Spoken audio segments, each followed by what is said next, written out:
നമസ്കാരം. തൃശ്ശൂർ പൂരം ക്ഷേത്രങ്ങളിലൂടെ എന്ന പരിപാടിയിലേക്ക് എല്ലാ പ്രേക്ഷകർക്കും സ്വാഗതം. തൃശ്ശൂർ പൂരത്തിലെ പ്രധാന പങ്കാളി ക്ഷേത്രങ്ങളിലൊന്നാണ് തിരുവമ്പാടി ഭഗവതി ക്ഷേത്രം. ഉണ്ണിക്കണ്ണനാണ് ഇവിടുത്തെ മുഖ്യ പ്രതിഷ്ഠയെങ്കിലും ഉപദേവതയായ ഭഗവതിയാണ് തൃശ്ശൂർ പൂരത്തിലെ പങ്കാളി. 3 നേരവും ശീവേലിയുള്ള അപൂർവ ക്ഷേത്രങ്ങളിലൊന്നാണ് തിരുവമ്പാടി ക്ഷേത്രം.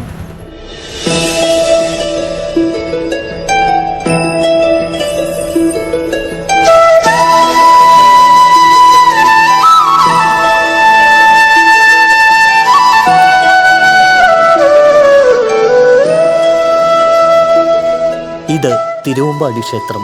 വടക്കുന്നാഥ ക്ഷേത്രത്തിൽ നിന്ന് ഏതാണ്ട് 1 കിലോമീറ്റർ വടക്കായി ഷൊർണൂർ റോഡിലാണ് ഈ ക്ഷേത്രം സ്ഥിതി ചെയ്യുന്നത്. ഇവിടുത്തെ പ്രധാന പ്രതിഷ്ഠ ഉണ്ണികൃഷ്ണനാണ്. പടിഞ്ഞാറോട്ട് അഭിമുഖമായാണ് ശ്രീകൃഷ്ണ പ്രതിഷ്ഠ. ചതുരാകൃതിയിലുള്ളതാണ് ശ്രീകോവിൽ. ശ്രീകോവിലിൻ്റെ ചുവരിൽ ശ്രീകൃഷ്ണ ലീലകളെക്കുറിച്ചുള്ള ചിത്രങ്ങൾ ആലേഖനം ചെയ്തിട്ടുണ്ട്. ശക്തൻ തമ്പുരാനാണ് ഇപ്പോഴുള്ള ശ്രീകോവിലും നാലമ്പലവും പണി കഴിപ്പിച്ചത്. പഞ്ചപാണ്ഡവരിലെ അർജുനൻ പൂജിച്ചിരുന്ന കൃഷ്ണവിഗ്രഹമാണ് പിൽക്കാലത്ത് തിരുവമ്പാടി ഉണ്ണികൃഷ്ണനായതെന്നാണ് ഐതിഹ്യം. തൃശ്ശൂർ നഗരത്തിന് 10 നാഴികയോളം വടക്ക് പടിഞ്ഞാറ് മാറിയുള്ള എടക്കളത്തൂർ ഗ്രാമത്തിലാണ് തിരുവമ്പാടി ഉണ്ണികൃഷ്ണനെ ആദ്യമായി പ്രതിഷ്ഠിച്ചത്. പിന്നീടാണ് ഇന്നു കാണുന്ന ഈ തിരുവമ്പാടി ക്ഷേത്രത്തിലേക്ക് കൃഷ്ണനെ മാറ്റി പ്രതിഷ്ഠിച്ചത്. കഥ ഇങ്ങനെ. വില്ലുമംഗലം സ്വാമിയാരുടെ അമ്മാത്ത് മുത്തശ്ശനായിരുന്നു എടക്കളത്തൂർ ഇല്ലത്തെ മൂസാംബൂരി. ഇല്ലത്തിൻ്റെ കുലദേവതയായ പൂർണ്ണത്രയീശനിൽ തികഞ്ഞ ഭക്തിയുള്ള മൂസാംബൂരിയുടെ ധ്യാനത്തിൽ ഒരു ദിവസം ഭഗവാൻ പ്രത്യക്ഷപ്പെട്ട് ഇങ്ങനെ അരുളി ചെയ്തു: അർജുനൻ പൂജിച്ചിരുന്ന കൃഷ്ണവിഗ്രഹം കടലോരത്ത് അടിഞ്ഞിട്ടുണ്ട്. അത് കണ്ടെടുത്ത് വിധിയാവണ്ണം പൂജിക്കുക. ഇല്ലത്തിൽ ഐശ്വര്യം വരും. മൂസാംബൂരി കണിയാനെ വിളിച്ച് പ്രശ്നം വെച്ചു. അദ്ദേഹം പറഞ്ഞു, ശരിയാണ്. അർജുനൻ മഹാപ്രസ്ഥാനത്തിന് പുറപ്പെടാൻ നേരം വിഗ്രഹം ഗംഗയിലൊഴുക്കി. ആ വിഗ്രഹമാണ് ഒഴുകി സമുദ്രത്തിലെത്തി കരയ്ക്ക് അടിഞ്ഞിരിക്കുന്നത്. കൂടാതെ എവിടെയാണ് വിഗ്രഹം കിടക്കുന്നതെന്ന സൂചന കണിയാൻ നൽകി. അതിൻ പ്രകാരം 7 ദിവസം വ്രതം നോറ്റ മൂസാംബൂരി കണിയാൻ നിർദ്ദേശിച്ച സ്ഥലത്തെത്തി. നോക്കുമ്പോൾ വിഗ്രഹം ചെളിയിൽ പൂണ്ടുകിടക്കുന്നു. ജ്യോത്സ്യൻ നിർദ്ദേശിച്ച പ്രകാരം മൂസാംബൂരി ഇല്ലംവക തിരുവമ്പാടിപ്പറമ്പിൽ പണി കഴിപ്പിച്ച കൊട്ടിലിൽ ഭഗവാനെ കുടിയിരുത്തി. പൂർണ്ണത്രയേശന്റെ പ്രവചനം ഫലം കണ്ടു. തട്ടകത്ത് ഭഗവാൻ കുടിയിരുന്നതോടെ ഇല്ലത്തിന് ഐശ്വര്യവും സമ്പത്തും വാരിക്കോരി ലഭ്യമാകാൻ തുടങ്ങി. കാലം ചെല്ലവേ ഇഷ്ടദേവതയുടെ സന്നിധാനം മൂസാംബൂരി വിപുലീകരിച്ചു. വിശാലമായ തിരുമുറ്റം, വിസ്തൃതമായ ക്ഷേത്രപ്പറമ്പ്, പടുകൂറ്റൻ ക്ഷേത്രക്കുളം, സ്വർണ്ണധ്വജം എന്നിവ നിർമ്മിച്ചു. കൂടാതെ കുംഭമാസത്തിലെ തിരുവുത്സവം, ചിങ്ങത്തിൽ ജന്മാഷ്ടമി, ധനുമാസത്തിൽ വൈകുണ്ഠ ഏകാദശി തുടങ്ങി എല്ലാ ആണ്ടുവിശേഷങ്ങളും കെങ്കേമമായി ആഘോഷിച്ചു പോന്നു. അങ്ങനെ എടക്കളത്തൂരപ്പൻ തട്ടകത്തിൻ്റെ നാഥനായി പെരുമയേറ്റു. ഈ എടക്കളത്തൂരപ്പനാണ് പിൽക്കാലത്ത് തിരുവമ്പാടി ഉണ്ണികൃഷ്ണനാകുന്നത്.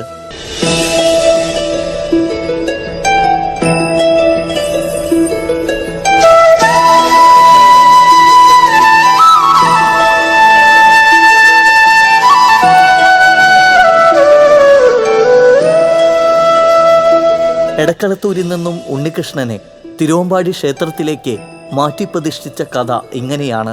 മൂസാംബൂരിയുടെ ഇല്ലത്തെ ഒരു പെൺകുട്ടി ഒരു മുസ്ലിം യുവാവുമായി അനുരാഗത്തിലായി. അനുരാഗം സീമകൾ കടന്നപ്പോൾ അത് ജനപദത്തിലും അസ്വസ്ഥതയുടെ വിത്തുകൾ പാകി. ഇതിനെ തുടർന്ന് വാക്പയറ്റുകളും മുഷ്ടിയുദ്ധങ്ങളും നിരവധി നടന്നു. വർഗീയ സംഘടനകൾ അതിവിദൂരമല്ലെന്ന് മണത്തറിഞ്ഞ നാട്ടുകാരിൽ ചിലർ ക്ഷേത്രത്തിനെതിരെ വരെ ഒരാക്രമണത്തിനുള്ള സാധ്യത കണ്ടു. ഒരു രാത്രിയിൽ നാട്ടുകാരിൽ ചില സാഹസികർ ചേർന്ന് എടക്കളത്തൂർ ഇല്ലത്തെ ശ്രീകൃഷ്ണ വിഗ്രഹം പീഠത്തിൽ നിന്ന് ഇളക്കിയെടുത്ത് തൃശ്ശൂരിലേക്ക് തിരിച്ചു. പന്തങ്ങളും ആർപ്പുവിളികളുമായി അവർ തൃശ്ശൂരിലെ കണ്ടാണത്ത് മനയിലെത്തി. കണ്ടാണത്ത് മന കാച്ചാനപ്പള്ളി എന്ന പേരിലും അറിയപ്പെട്ടിരുന്നു. മനയിലെ അന്തേവാസികൾ 2 പേർ മാത്രമായിരുന്നു. മക്കളില്ലാത്ത ദുഃഖവുമായി കഴിയുന്ന ദമ്പതികളായിരുന്നു അവർ. ഉണ്ണികൃഷ്ണൻ മനസ്സിൽ കളിക്കുമ്പോൾ പിന്നെ എന്തിന് വേറെയും മക്കൾ എന്ന് ചിന്തിച്ച് അവർ കിടക്കാനൊരുങ്ങുന്ന സമയത്താണ് പന്തവും ആർപ്പുവിളികളുമായി കുറെ പേർ പടികടന്ന് വരുന്നത് കണ്ടത്. എടക്കളത്തൂർ ഇല്ലത്തെ ശ്രീകൃഷ്ണ വിഗ്രഹവുമായി തൃശ്ശൂരിലേക്കെത്തിയ നാട്ടുകാരായിരുന്നു അത്. ദമ്പതികൾ പാർത്ഥസാരഥി രൂപത്തിലുള്ള ശ്രീകൃഷ്ണ വിഗ്രഹം കണ്ടതോടെ ഉണ്ണി വന്നു എന്ന് മൊഴിഞ്ഞുവത്രേ. അതോടെ എടക്കളത്തൂരില്ലത്തെ പാർത്ഥസാരഥി കണ്ടാണത്ത് മനക്കിലെ ഉണ്ണികൃഷ്ണനായി. പിന്നീട് മനവക സ്ഥലത്ത് ഒരു ശാല പണിത് ശ്രീകൃഷ്ണ വിഗ്രഹം അവിടെ പ്രതിഷ്ഠിച്ചു. ദൈവജ്ഞമതം അനുസരിച്ച് കണ്ണനുണ്ണിയായാണ് പൂജകൾ തുടർന്നും നിർവഹിച്ചത്. അതോടെ തൃശ്ശൂരിൽ ഒരു അമ്പാടിയും അമ്പാടിയിൽ ഒരു ഉണ്ണിയുമായി. തിരുവമ്പാടിയിലെ പ്രധാന പ്രതിഷ്ഠ കൃഷ്ണനാണെങ്കിലും തൃശ്ശൂർ പൂരത്തിൽ പങ്കാളിയാകുന്നത് ഉപദേവതയായ ഭഗവതിയാണ്. തിരുവമ്പാടി ക്ഷേത്രം എന്ന് പറഞ്ഞാൽ കേരളത്തിലെ അതിപുരാതന ക്ഷേത്രങ്ങളിൽ ഒന്നായൊരു ക്ഷേത്രമാണ് തിരുവമ്പാടി ക്ഷേത്രം.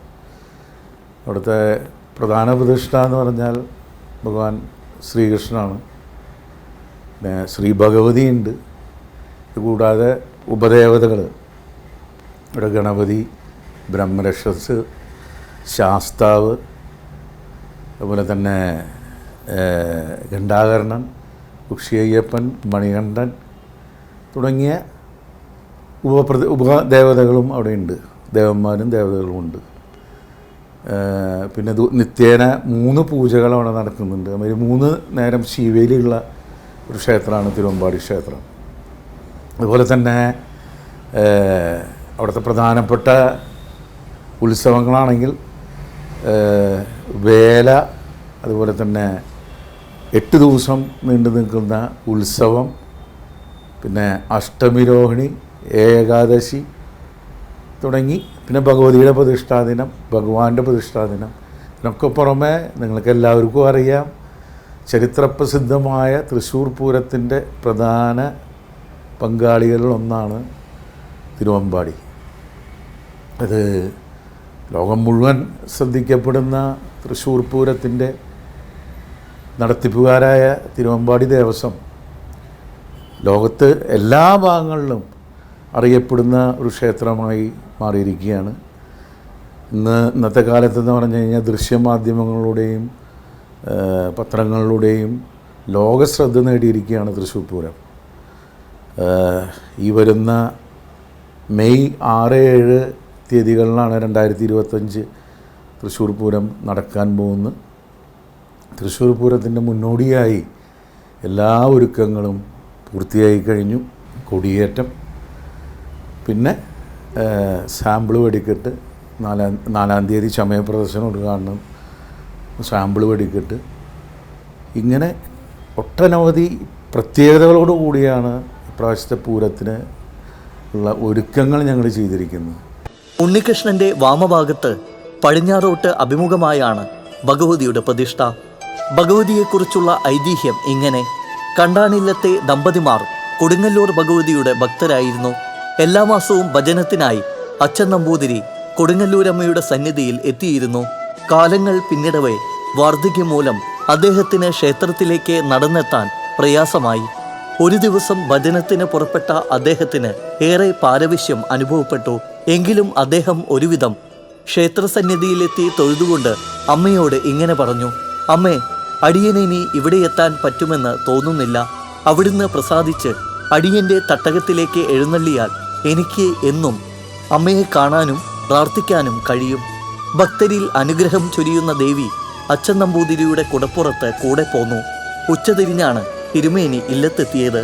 കുട നടുമുറ്റത്തെ തൂണിൽ ചാരിവെച്ച് അദ്ദേഹം കുളിക്കാൻ പോയി. കുളി കഴിഞ്ഞ് ഭക്ഷണത്തിനിരിക്കും മുമ്പ് കുടയെടുത്ത് അകത്തു വയ്ക്കാൻ നമ്പൂതിരി അന്തർജനത്തോട് പറഞ്ഞു. എന്നാൽ കുടയെടുക്കാൻ ചെന്ന അന്തർജനം അത്ഭുതപ്പെട്ടു. കുട അനങ്ങുന്നില്ല. ദൈവജ്ഞനായ അച്ഛൻ നമ്പൂതിരിക്ക് കാര്യം പിടികിട്ടി. അമ്മയുടെ ചൈതന്യം കുടപ്പുറത്തേറി മനയിലെത്തിയിരിക്കുന്നു.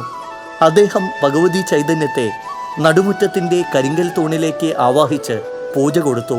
തുടർന്ന് അത് നിത്യപൂജയായി. വർഷങ്ങൾ പിന്നിടുന്തോറും ദമ്പതികൾക്ക് ആശങ്ക തുടങ്ങി. തങ്ങൾ മരിച്ചാൽ മന അന്യം വരും. അപ്പോൾ അമ്മയുടെ പൂജ മുടങ്ങില്ലേ? അത് തട്ടകത്തെ കൂടി ബാധിക്കും. അതിനാൽ ദേവിയെ കൂടി അമ്പാടിയിൽ പ്രതിഷ്ഠിച്ചാലോ? അവർ ജ്യോത്സ്യനെ വരുത്തി പ്രശ്നം വെച്ചു. യോഗമായിയായ കൊടുങ്ങല്ലൂർ ദേവിക്ക് ഉണ്ണിക്കണ്ണൻ്റെ വാമഭാഗത്തിരിക്കാൻ താല്പര്യമുണ്ടെന്ന് പ്രശ്നത്തിൽ തെളിഞ്ഞു. അങ്ങനെ നടുമുറ്റത്തെ ആ തൂണ് അതേപടി ഇളക്കിയെടുത്ത് കണ്ണൻ്റെ വാമഭാഗത്തായി ദേവിയെ കുടിയിരുത്തി. ഉണ്ണിക്കണ്ണനെയും ശ്രീഭഗവതിയെയും കുടിയിരുത്തിയ ക്ഷേത്രം പിൽക്കാലത്ത് ജനങ്ങളെ ഏൽപ്പിച്ചു. അതിൻ്റെ ഓർമ്മ പുതുക്കാനായി ഭഗവതിയുടെ വേല ക്ഷണിക്കാൻ ഘണ്ടാകർണനെ ഇല്ലത്തേക്ക് അയക്കുന്ന ചടങ്ങ് ഇന്നും അനുഷ്ഠിച്ചു പോരുന്നു. ഇപ്പോൾ ഇല്ലമില്ലെങ്കിലും ഇല്ലം നിന്ന സ്ഥലമായ കാച്ചാനപ്പള്ളി ക്ഷേത്രം വരെ ഘണ്ടാകർണൻ ഇന്നും പോകുന്നു. എന്നാൽ പണ്ടിവിടെ ഭദ്രകാളി ക്ഷേത്രമുണ്ടായിരുന്നുവെന്നും പിന്നീടാണ് ശ്രീകൃഷ്ണ പ്രതിഷ്ഠ ഉണ്ടായതെന്നുമുള്ള ഐതിഹ്യവും കേട്ടുവരുന്നുണ്ട്.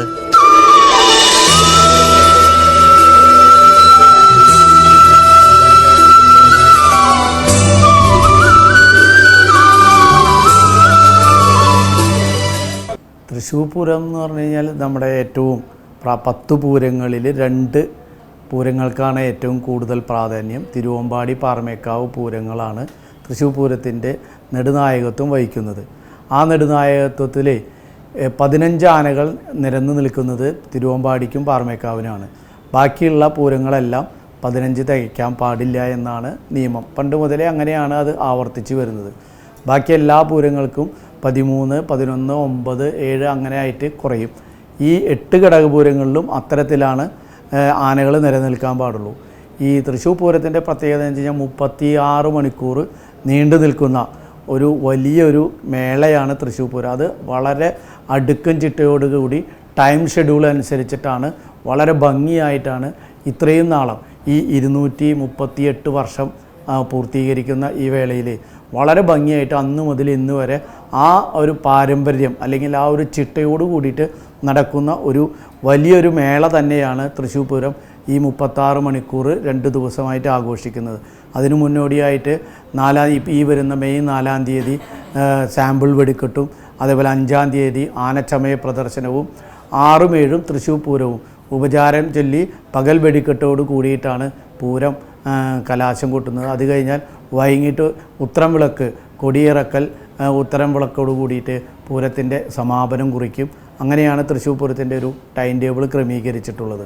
അതായത് തൃശ്ശൂർ പൂരത്തിന് 30-ാം തീയതി നമ്മളെ കൊടിയേറ്റം 11-നും 11:30-ക്കുമാണ് ഇടയിലാണ് കൊടിയേറ്റം നടക്കുന്നത്. അത് കഴിഞ്ഞ് കഴിഞ്ഞാൽ നമ്മുടെ ദേശത്തിലേക്ക് ഭഗവതി എഴുന്നള്ളും. അവിടെ എല്ലാം വീടുകളിൽ ചെന്ന് ആനയുടെ പുറത്ത് ചെന്ന് വീടുകളിലെല്ലാം ചെന്ന് പറയെടുക്കുന്ന ഒരു ബൃഹത് പദ്ധതിയുണ്ട്. അത് എല്ലാ ദേശത്തിൻ്റെ എല്ലാ ഭാഗങ്ങളിലും ചെന്ന് ഭഗവതി ആ വീടുകളിൽ ചെന്ന് പറയെടുക്കുന്ന ഒരു ആനപ്പുറത്ത് ചെന്ന് പറയെടുക്കുന്ന ഒരു വലിയ ഒരു ചടങ്ങാണ് ഏറ്റവും കൂടുതൽ. അതിൻ്റെ ഒപ്പം തന്നെ സമീപ ക്ഷേത്രങ്ങളിൽ, അതായത് ചങ്ങരംകുളങ്ങര ക്ഷേത്രത്തിലും കുട്ടംകുളങ്ങര ക്ഷേത്രത്തിലും അതേപോലെ ആറാട്ടുകടവിലും തെക്കേമഠത്തിലും ഭഗവതിയുടെ ആറാട്ട് എല്ലാ ദിവസവും ആറാട്ടുണ്ട്. അത് മാറിയിട്ടുള്ള ക്ഷേത്രക്കുളങ്ങളിലാണ് ഈ ആറാട്ട് നടക്കുന്നത്. ആറാട്ടിന് ശേഷം വീണ്ടും ഭഗവതി മറ്റ് ഗൃഹങ്ങളിലേക്ക് പറയെടുക്കാൻ പോകും.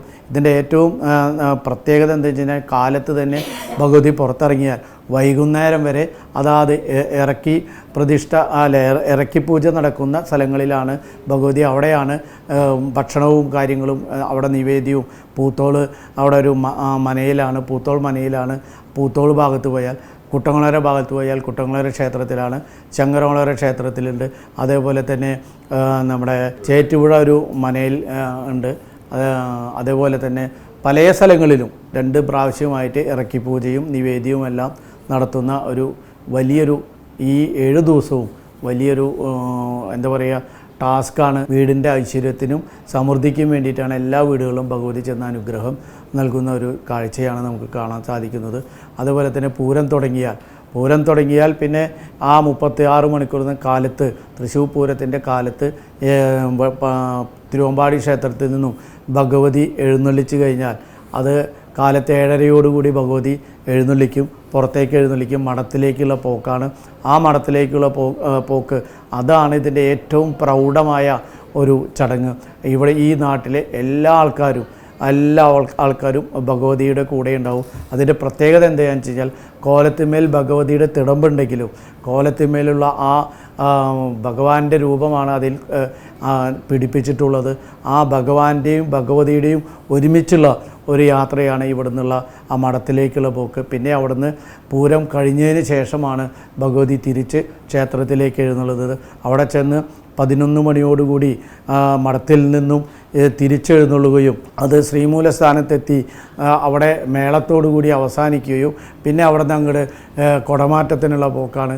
കുടമാറ്റം കഴിഞ്ഞ് തിരിച്ച് മഠത്തിൽ തന്നെ എത്തി അവിടെ നിന്ന് മഠത്തിൽ നിന്ന് വീണ്ടും ഇതേപോലെ പഞ്ചവാദ്യത്തോടുകൂടി എഴുന്നള്ളിച്ച് 11:30 എഴുന്നള്ളിച്ച് 2 മണിക്ക് നാക്കിനാൽ പന്തലിൽ വന്നെത്തുകയും അവിടെ അന്ന് അവിടെ ആ പന്തലിൽ ഭഗവതി ആനപ്പുറത്തിരിക്കുകയും അതിനുശേഷം പിറ്റേ ദിവസം കാലത്ത് 8:30 15 ശ്രീമൂലസ്ഥാനത്തേക്ക് മേളത്തോടുകൂടി എഴുന്നള്ളിക്കുകയും 12 മണിയോടുകൂടി ആ മേളം അവസാനിപ്പിച്ച് അവിടെ വെച്ച് അതിനുശേഷം പകൽ വെടിക്കെട്ടിന് ശേഷം ഉപചാരം ചൊല്ലി 2 ദേവിമാരും അങ്ങോട്ടും ഇങ്ങോട്ടും ഉപചാരം ചൊല്ലി പിരിയുന്ന ഒരു കാഴ്ചയാണ്. വൈകിട്ട് ക്ഷേത്രത്തിലെത്തിയതിന് ശേഷം ഉത്രം വിളക്കാന്ന് പറയുക. ആ ഉത്രം വിളക്കോട് കൂടിയിട്ട് കൊടിയിറക്കലും, അത് ആനയാണ് ആ കൊടികയറ്റത്തിന് ഉപയോഗിച്ചിട്ടുള്ള ആ കഴുങ്ങിൻ്റെ ആ കാല് ആനയാണ് പറിച്ചു കളയുന്നത്. അതോടുകൂടി തൃശ്ശൂർ പൂരത്തിൻ്റെ ആ ചടങ്ങുകൾ അവിടെ അവസാനിക്കുകയാണ്. ഇതിലേറ്റവും പ്രാധാന്യം നമ്മുടെ ഈ തിടമ്പിൽ സ്വർണ്ണക്കോലമാണ്. ഭഗവതിയുടെയും ഭഗവാന്റെയും ആ കോലത്തിൻ്റെ പ്രത്യേകത സ്വർണ്ണക്കോലമാണ്. അപൂർവം ക്ഷേത്രങ്ങളിൽ, ഗുരുവായൂർ ക്ഷേത്രം കഴിഞ്ഞാൽ അപൂർവ ക്ഷേത്രങ്ങളിലാണ് സ്വർണ്ണക്കോലത്തിൽ ഭഗവാനും ഭഗവതിയും എഴുന്നള്ളുന്നത്. എല്ലാവിധ സ്വർണ്ണ മാലകളും അതുപോലെ തന്നെ എല്ലാവിധ ഓർണമെൻറ്റുകളോട് കൂടിയിട്ടാണ് പുറത്തേക്ക് എഴുതുന്നത്. ഭഗവതിയെയും കണ്ണനെയും കൂടാതെ ഗണപതി, ഘണ്ടാകർണൻ, കുക്ഷി അയ്യപ്പൻ, ഭൈരവൻ, മണികണ്ഠൻ, രക്തേശ്വരി, ദമ്പതി രക്ഷസ് എന്നീ പ്രതിഷ്ഠകളുമുണ്ട്. തിരുവമ്പാടിയിൽ തൃശ്ശൂർ പൂരത്തിൽ പങ്കാളി ഉപദേവതയായ ഭഗവതിയാണെങ്കിലും കോലത്തിന്മേൽ ആലേഖനം ചെയ്തിരിക്കുന്നത് കൃഷ്ണരൂപമാണ്. ശക്തൻ തമ്പുരാന് ഭഗവതിയോടും കൃഷ്ണനോടുമുള്ള ഭക്തിയുടെ ഭാഗമായാണത്രേ കോലത്തിന്മേൽ കൃഷ്ണരൂപം ആലേഖനം ചെയ്തത്. ആ കഥ ഇങ്ങനെയാണ്. കൊച്ചി രാജ്യത്തിൻ്റെ ഭരണം ശക്തൻ തമ്പുരാൻ എന്നറിയപ്പെട്ട രാമവർമ്മയിൽ നിക്ഷിപ്തമായി. തൃശ്ശൂരിനോട് ഒരു പ്രത്യേക അഭിനിവേശം തന്നെയായിരുന്നു തമ്പുരാന്. വടക്കുന്നാഥ ക്ഷേത്രത്തിൻ്റെ ചുറ്റുമുള്ള കാടുകൾ വെട്ടിത്തെളിച്ച് മൈതാനമാക്കിയ തമ്പുരാൻ പുല്ലുമേയാൻ മൈതാനത്തെത്തുന്ന കാലികൾക്ക് വെള്ളം കുടിക്കാൻ സൗകര്യമേർപ്പെടുത്താൻ തീരുമാനിച്ചു. 4 വലുതും കുറെ ചെറുതും കരിങ്കൽ തൊട്ടികൾ ഇതിനുവേണ്ടി തയ്യാറാക്കി. നിർമ്മാണം നടത്തിയിരുന്ന വിയ്യൂരിൽ നിന്ന് തൊട്ടികൾ തേക്കിൻകാട്ടിലെത്തിക്കാൻ തമ്പുരാൻ ആനകളെയും ഏർപ്പാട് ചെയ്തിരുന്നു. വലിയ തൊട്ടികൾ ആനകൾ നടപ്പാതയിലൂടെ വലിച്ചു കൊണ്ടുവന്ന സമയം പെട്ടെന്നാണ് ആനകൾ പണിമുടക്കിയത്. എത്ര ശ്രമിച്ചിട്ടും ആനകൾ പണി തുടരുന്നില്ല.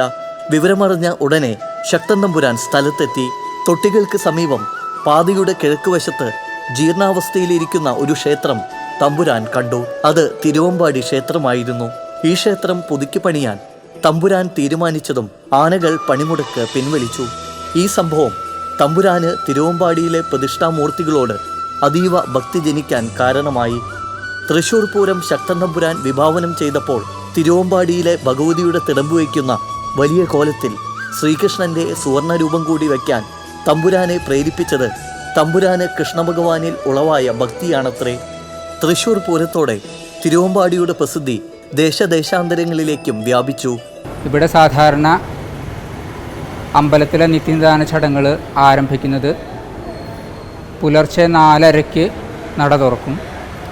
അതിനുശേഷം നിർമ്മാല്യ ദർശനം കഴിഞ്ഞ് 5 മണിയോടുകൂടി വാകച്ചാർത്ത്, ഭഗവാൻ ശ്രീകൃഷ്ണന് വാകച്ചാർത്ത്, അതിൽ എണ്ണ, വാക, അതുപോലെ പാലഭിഷേകം, ഇളനീരുണ്ടെങ്കിൽ ഇളനീര്, പിന്നെ അതിനുശേഷം ശംഖാഭിഷേകം. അത് കഴിഞ്ഞാൽ അലങ്കാരം,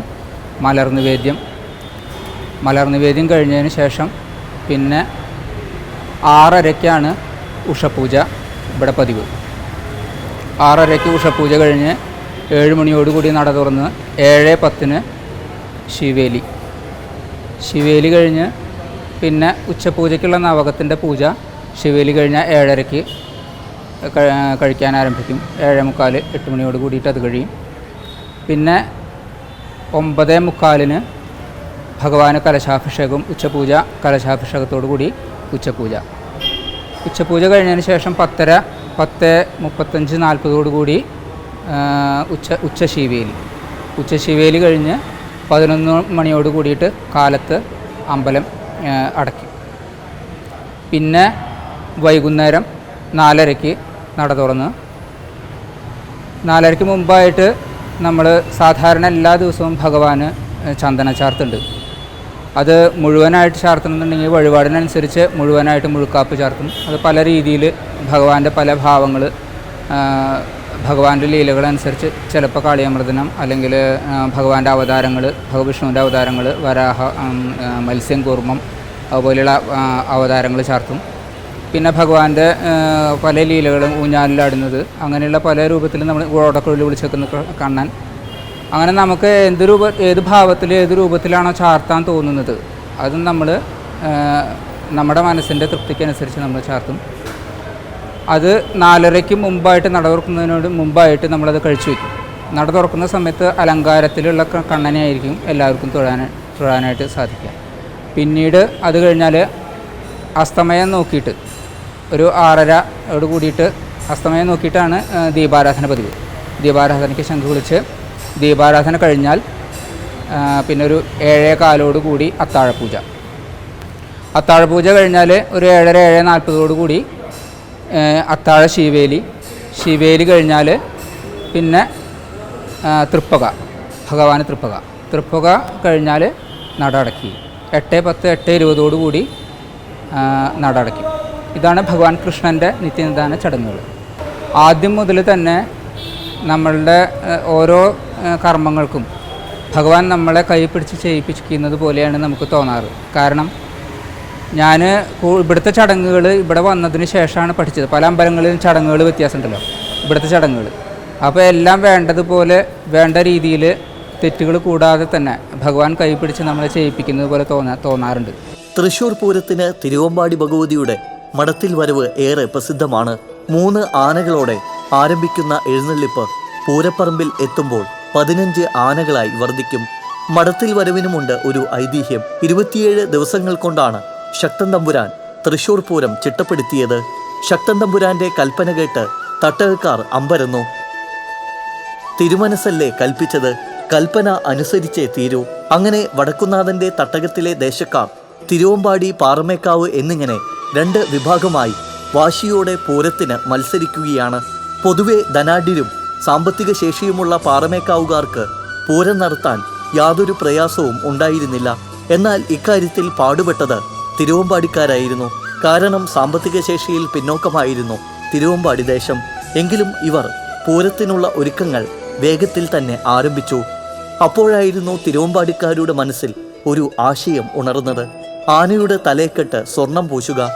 തിരുവമ്പാടി, പാറമേക്കാവ് ഭഗവതിമാർ കൂടിക്കാഴ്ച നടത്തുമ്പോൾ അണിനിരക്കുന്ന തിരുവമ്പാടി വിഭാഗത്തിൻ്റെ 15 ആനകളിൽ 3 എണ്ണത്തിന് സ്വർണ്ണത്തലയെക്കെട്ട് കെട്ടണം. അതായിരിക്കണം ഏറ്റവും ചേതോഹരമായ കാഴ്ച. തിരുവമ്പാടിക്കാർ നടുവിൽ മടത്തിലുള്ള 3 സ്വർണ്ണത്തലക്കെട്ടുകളാണ് മനസ്സിൽ കണ്ടത്. തട്ടകക്കാർ സാമ്പത്തിക ശേഷിയിൽ ഉന്നതിയിൽ നിൽക്കുന്ന നടുവിൽ മടത്തിലെ സ്വാമിയാരെ ചെന്നുകണ്ട് സ്വർണ്ണത്തലക്കെട്ട് വിട്ടു നൽകണമെന്ന് അഭ്യർത്ഥിച്ചു. എന്നാൽ സ്വർണ്ണത്തലക്കെട്ട് നൽകാൻ മഠത്തിലെ സ്വാമിയാർക്ക് ചെറിയ പ്രയാസം. ഇത്രയും വിലപിടിപ്പുള്ള വസ്തു 1.5 ദിവസം കൈവിടുക പന്തിയാണോ? അദ്ദേഹം ഒരു പോംവഴി നിശ്ചയിച്ചു. ഉച്ചതിരിഞ്ഞ് നടക്കുന്ന ഭഗവതിമാരുടെ കൂടിക്കാഴ്ചയ്ക്ക് സ്വർണ്ണത്തലക്കെട്ട് തരാം. തിരുവമ്പാടിയുടെ പൂരം ആദ്യം മഠത്തിലേക്ക് എഴുന്നള്ളട്ടെ. രാത്രിയിലെയും പിറ്റേ ദിവസത്തെയും പൂരത്തിന് സാധാരണ തലക്കെട്ട് മതിയെന്ന് വയ്ക്കാം. അങ്ങനെ പോരെ എന്ന് സ്വാമിയാർ ചോദിച്ചു. തിരുവമ്പാടിക്കാർക്ക് സന്തോഷമായി. ഇക്കാര്യം തട്ടകക്കാർ പരമരഹസ്യമായി വെച്ചു. അങ്ങനെ തെക്കോട്ടിറക്കത്തിനും മടത്തിൽ വരവിനും സ്വർണ്ണ തലക്കെട്ടോടെ തിരുവമ്പാടിയിലെ 3 ആനകൾ തലയുയർത്തി നിന്നു. തിരുവമ്പാടിക്ക് പകരം വയ്ക്കാൻ പാറമേക്കാവിൻ്റെ പക്കൽ അന്ന് ഒന്നുമുണ്ടായിരുന്നില്ല. അന്നു മുതലാണ് മടത്തിൽ വരവിന് തുടക്കമായത്. കൂടിക്കാഴ്ചയ്ക്ക് ശേഷം തലക്കെട്ട് മടത്തിൽ തിരിച്ചുകൊണ്ട് നൽകണമെന്നും സ്വാമിയാർ ശഠിച്ചു. ഇതേ തുടർന്നാണ് മടത്തിൽ ഇറക്കി പൂജയും മടത്തിൽ വരവും ഉണ്ടായത്. രാത്രിയിലും പിറ്റേന്നുമുള്ള എഴുന്നള്ളിപ്പിന് സ്വർണ്ണത്തലക്കെട്ട് ഉപയോഗിക്കാറില്ല. സ്വർണ്ണത്തലക്കെട്ട് പിന്നീട് ഇല്ലാതായെങ്കിലും ആചാരത്തിന് മാറ്റമുണ്ടായിട്ടില്ല. നടുവിൽ മഠത്തിൽ നിന്നുള്ള എഴുന്നള്ളിപ്പ് ബ്രഹ്മസം മഠത്തിലെത്തിയാലാണ് പഞ്ചവാദ്യം ആരംഭിക്കുക. സ്വർണ്ണത്തലക്കെട്ടിന് പകരം സ്വർണ്ണക്കുടയാണ് നൽകിയതെന്ന ഐതിഹ്യവും കേട്ടുവരുന്നുണ്ട്. സത്യം അറിയാവുന്ന ആരും തന്നെ ജീവിച്ചിരിക്കുന്നില്ല എന്നതാണ് സത്യം. ഇപ്പോൾ നടുവിൽ മഠത്തിൽ സ്വർണ്ണത്തലക്കെട്ട് ഇല്ല. നടുവിൽ മഠത്തിലെ ആഘോഷങ്ങൾക്ക് പോലും തിരുവമ്പാടിയിൽ നിന്നാണ് തലക്കെട്ട് കൊണ്ടുപോകാറുള്ളത്. തൃശ്ശൂർ പൂര ദിവസം 6-ാം തീയതി രാവിലെ 7 മണിക്ക് തിരുവമ്പാടി ക്ഷേത്രത്തിൽ നിന്നും 3 ആനകളുടെ അകമ്പടിയോടുകൂടി പൂരം പുറപ്പെടും. അതിനുശേഷം നടുവിൽ മഠത്തിലെത്തി അവിടെ ഇറക്കി പൂജയ്ക്ക് ശേഷം 11 മണിക്ക് ചരിത്രപ്രസിദ്ധമായ മടത്തിൽ വരവ് ആരംഭിക്കുകയായി. 3 ആനകളോടുകൂടിയാണ് അവിടെ തുടങ്ങുക. അതിനുശേഷം അവിടെ കയറി വന്നാൽ 7 ആനയാവും. 7 ആന വന്ന് നടുവിലാൽ പന്തലിൽ കഴിഞ്ഞ് നാക്കനാൽ പന്തലിലെത്തിയാൽ അവിടെ വെച്ച് പഞ്ചവാദ്യം സമാപിക്കും. അതിനുശേഷം മേളം തുടങ്ങുകയായി. 15 ആനകളാണ് മേളത്തിനുണ്ടാകുക. മേളം ശ്രീമൂലസ്ഥാനത്ത് അവസാനിച്ചതിന് ശേഷം ആനകൾ വടക്കുന്നാഥ ക്ഷേത്രത്തിന് അകത്തേക്ക് പ്രവേശിച്ചുകൊണ്ട് തെക്കേ ഗോപുര നട വഴി പുറത്തേക്ക് ഇറങ്ങി പാറമേക്കാവ് ദേവസ്വത്തിൻ്റെ പാറമേക്കാവ് ക്ഷേത്ര വിഭാഗത്തിൻ്റെ ആനകൾക്ക് അഭിമുഖമായി നിന്ന് കുടമാറ്റം നടക്കും. നല്ല വർണ്ണങ്ങളോടുകൂടിയ കുടമാറ്റം. ആ ചടങ്ങ് വീക്ഷിക്കുവാൻ ജനലക്ഷങ്ങളാണ് അവിടെ ഒഴുകിയെത്താറുള്ളത്.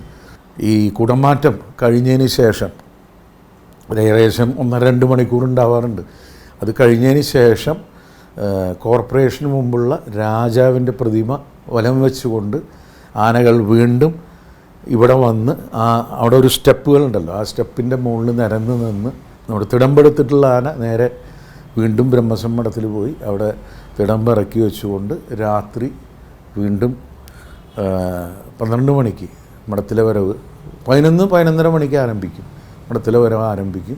അത് വീണ്ടും ഇവിടെ വന്ന് പന്തലിൽ അവസാനിച്ചാൽ പിന്നെ 3 മണിക്ക് വെളുപ്പിന് 3 മണിക്ക് വെടിക്കെട്ട് തുടങ്ങുകയായി. വെടിക്കെട്ട് കഴിഞ്ഞാൽ പിറ്റേ ദിവസം രാവിലെ 8 മണിക്ക് വീണ്ടും മേളം ആരംഭിക്കും. ആ മേളം ശ്രീമൂലസ്ഥാനത്ത് അവസാനിച്ചതിന് ശേഷം തിരുവമ്പാടി വിഭാഗവും പാറമേക്കാവ് വിഭാഗവും അഭിമുഖമായി നിന്ന് ഉപചാരം ചൊല്ലി പിരിയൽ ചടങ്ങ്. അപ്പോൾ തന്നെ അടുത്ത വർഷത്തെ പൂരം ഇരു ദേവസ്വങ്ങളുടെയും പ്രതിനിധികൾ നിന്ന് ഡിക്ലെയർ ചെയ്യും. അടുത്ത വർഷത്തെ പൂരത്തിൻ്റെ തീയതി ജനങ്ങളെ അറിയിക്കും. അതിനുശേഷം വെടിക്കെട്ടുണ്ട്, ഈടുണ്ട്. അത് കഴിഞ്ഞാൽ വീണ്ടും ക്ഷേത്രത്തിലും ഇവിടെ കഞ്ഞിയുണ്ട് നമ്മുടെ കൗസുമം ഓഡിറ്റോറിയത്തിൽ. അതിന് ഒരുപാട് പേര് വന്ന് കഞ്ഞിയും ആ നാളികേരപ്പോഴും ഒരു പ്രത്യേക സ്വാദിഷ്ടമായ നമുക്ക് മനസ്സിലെന്നും നിറഞ്ഞു നിൽക്കുന്ന മറക്കാൻ പറ്റാത്തൊരു അനുഭവമായിരിക്കും എല്ലാവർക്കും. പിന്നെ വീണ്ടും രാത്രി ഈ കൊടിയിറക്കൽ ചടങ്ങോടുകൂടി പൂരത്തിന് സമാപനമാകും. തിരുവമ്പാടി ക്ഷേത്രത്തിൽ മനോഹരമായ ചുറ്റമ്പലവും വിളക്കുമാടവുമുണ്ട്. പ്രധാന വാതിലിൽ ദശാവതാരവും ഭഗവതിയുടെ മുന്നിലെ വാതിലിൽ അഷ്ടലക്ഷ്മി രൂപങ്ങളും ആലേഖനം ചെയ്തിരിക്കുന്നു. വലിപ്പത്തിന്റെ കാര്യത്തിൽ അല്പം ചെറുതായി തോന്നുമെങ്കിലും പാരമ്പര്യത്തിന്റെ മഹിമയിൽ തിരുവമ്പാടി ക്ഷേത്രം ഏറെ തിളങ്ങി നിൽക്കുകയാണ്. ഗുരുവായൂർ ക്ഷേത്രത്തിലെ പോലെ തന്നെ കുന്നിക്കുരു വാരിയിടുന്നതും ഇവിടുത്തെ പ്രത്യേകതയാണ്. അപൂർവം ക്ഷേത്രങ്ങളിൽ കാണുന്നത് പോലെയുള്ള 3 നേരം ശീവേലി എഴുന്നള്ളിപ്പ് തിരുവമ്പാടിയുടെ പ്രത്യേകതകളിൽ ഒന്നാണ്. ക്ഷേത്രം ആനത്തറവാട്ടിലെ ഗജസുന്ദരിയായ ലക്ഷ്മിക്കാണ് ഇപ്പോഴത്തെ ശീവേലി ചുമതല. ലക്ഷ്മിയെ കൂടാതെ ചന്ദ്രശേഖരൻ, അർജുൻ, കണ്ണൻ എന്നീ ആനകളും സ്വന്തമായുണ്ട്. തലയെടുപ്പിൽ പുകൾപ്പെട്ട ആനകൾ കൊണ്ടും ആചാരാനുഷ്ഠാനങ്ങൾ കൊണ്ടും ഈ ക്ഷേത്രം ഒരു മഹാക്ഷേത്രത്തിൻ്റെ പ്രഭാവത്തിലാണിന്ന്. പുലിയന്നൂർ മനക്കാർക്കാണ് തിരുവമ്പാടി ക്ഷേത്രത്തിൻ്റെ തന്ത്രിസ്ഥാനം.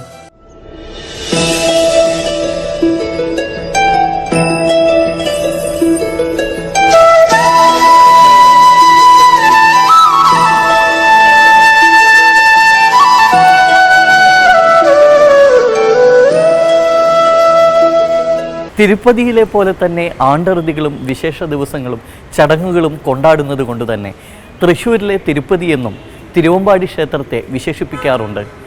തിരുവമ്പാടി വിഭാഗത്തിൻ്റെ എടുത്തു പറയേണ്ട പ്രത്യേകത മടത്തിൽ വരവാണ്. കൂടാതെ ഇവിടെ പ്രധാന പ്രതിഷ്ഠ തിരുവമ്പാടി കണ്ണനാണെങ്കിലും ഉപദേവതയായ ഭഗവതിയാണ് പൂരത്തിലെ പങ്കാളി. കൂടാതെ തിരുവമ്പാടി വിഭാഗത്തിൻ്റെ കോലത്തിൽ കണ്ണൻ്റെ ഗോളകിയാണ് ആലേഖനം ചെയ്തിട്ടുള്ളത്. അത് ശക്തൻ തമ്പുരാൻ നൽകിയ ആദരവാണ്. തിരുവമ്പാടി കണ്ണനും ഭഗവതിയും ഒരുമിച്ച് തൃശ്ശൂർ പൂരത്തിന് എഴുന്നള്ളുന്നു എന്നതാണ് പ്രത്യേകത. ഇതോടെ തൃശ്ശൂർ പൂരം ക്ഷേത്രങ്ങളിലൂടെ എന്ന പരിപാടി ഇവിടെ സമാപിക്കുന്നു. നന്ദി, നമസ്കാരം.